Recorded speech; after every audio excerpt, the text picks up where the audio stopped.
This morning we are going to be talking about safety and privacy in Utah schools, especially biological boys in our girls' private spaces, in bathrooms, in locker rooms. And I often get asked, news reporters ask me, parents ask me, is this happening in Utah? I have to tell anyone who asks now, this is happening in Utah schools. This is happening in elementary schools, middle schools, high schools in the state of Utah right now, where our daughters and our girls are in vulnerable situations where they are unchanging, partially dressed, the most vulnerable place they could possibly be, and there are biological males standing and watching them.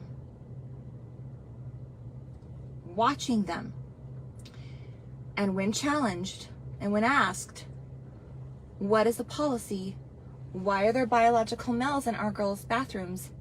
These school districts are refusing to acknowledge any sort of policy that would designate bathrooms by biological sex. A story of an amazing group of parents right now in one of the school districts in Utah that are currently fighting this battle at this very moment.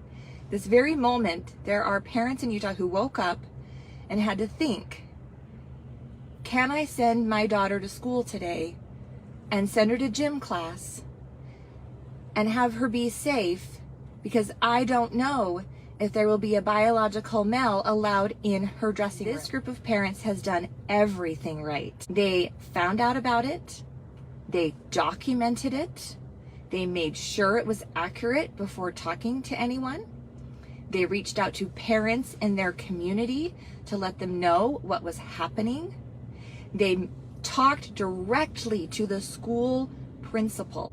And then, when they still weren't getting anywhere, they held a community council meeting. And they had the principal come, and they had 2 school board representatives come to that community council meeting so that they could have an open dialogue about what is the policy in our school district that will protect my child.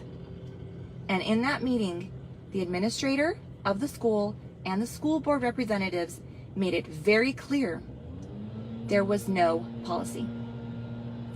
Now, when I say there is no policy, that is their policy.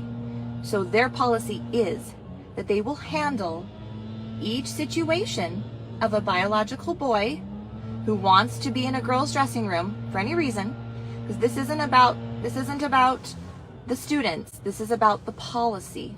Make that very clear. We want every student to feel safe. We want every student to have a place where they can be safe and accepted at school.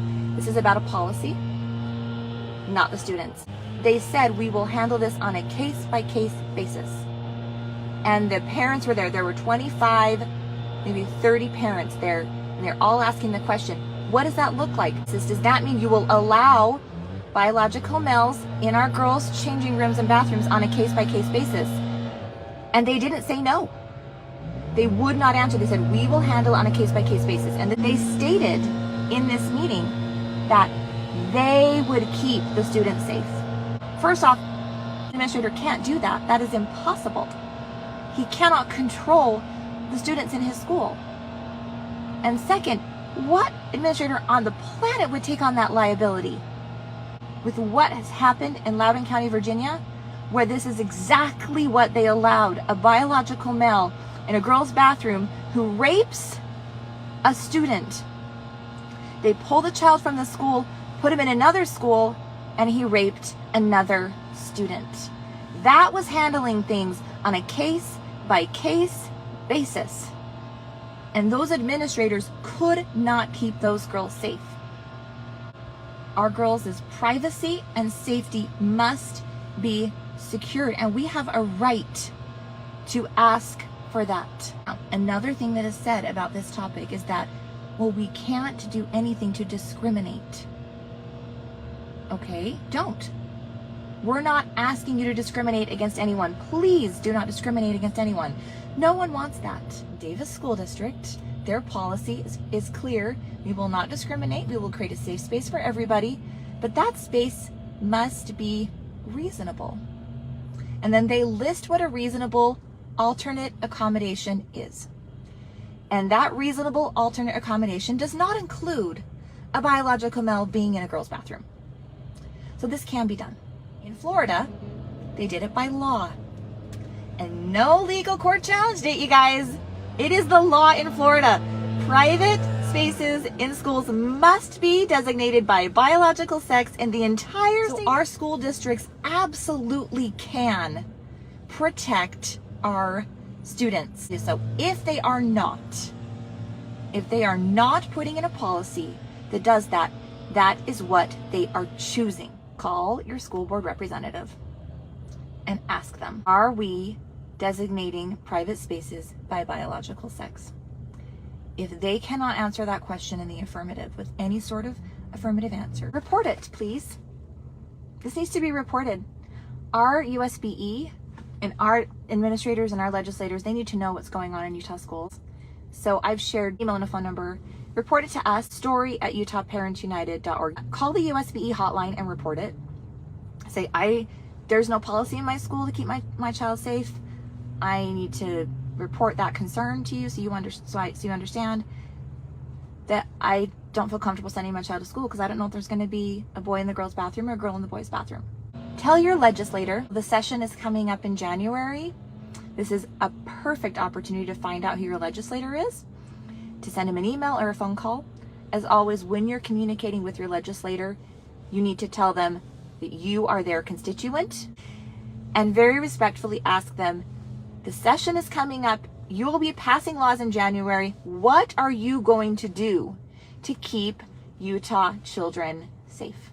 You need to go to your school board meetings and give public comment or attend community councils, whatever you need to do. We've got to make this a priority.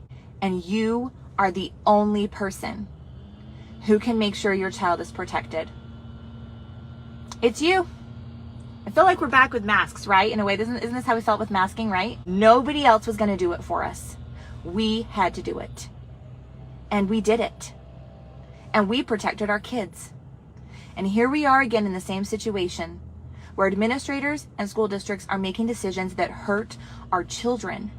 And we are the only ones who can be smart enough and respectful enough and knowledgeable enough. And I say respectful because we have to do this kindly and respectfully. We have to keep all of this other politics, political garbage out of this conversation. This is a policy issue and it's a safety issue and it's an issue with the law. And if we handle it respectfully like that, we will be able to do this in Utah. I know it. And of course, Utah Parents United will be at the forefront of this issue to try and help you gain the knowledge and understanding you need so that you can effectively advocate for your child and for other children in the state of Utah to be safe. All right. Thank you, everyone.